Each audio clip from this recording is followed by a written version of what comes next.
Utopolo wana maneno mengi katika mechi hizi kubwa. Nimesikia eti Utopolo wamefungwa. Wewe ulisikia wapi? Eti Selemani Mwalimu ndo kawafunga. Wewe ulisikia wapi? Kaka, tuachane nayo. Eti Zanzibar kimetokea nini? Wananyanyuka baada ya kuwadonyoa hapa. Wakina nani kaka wamedonyolewa? Young Africans. Alikomwe na mdomo wake. Haelewa atazame wapi. Kipindi Chama amerudi unyamani. Walikuwa wanasema ana maajabu. Wewe Utopolo na timu yako mbovu. Utajua ujui. Chama na dharau. Anachechemea kama ameteguka mguu. Selemani Mwalimu alipofunga goli, viongozi wa Yanga wakasema Pekeche. Munyama Simba kule Zanzibar. Pigwa mpira mkubwa, mpira wa kifahari kabisa. Sikia Yanga wanasemaje?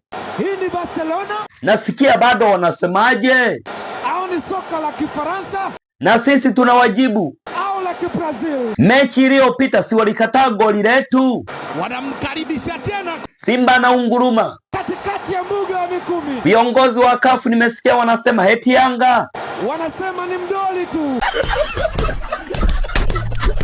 Oi, mambo vipi ndugu yangu, na kuomba usubscribe akaunti yangu, natumia Ruhamba OG. Sawa?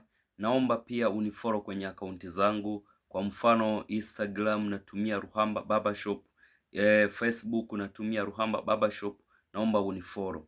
Alafu pia TikTok natumia Ruhamba OG. Kwa hiyo jamani, sasa hivi ni mwendo wa Simba tu. Wewe kama unahitaji furaha sasa hivi nimerudi.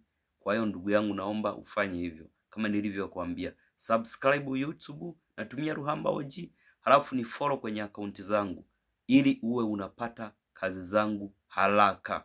Simba nguvu moja.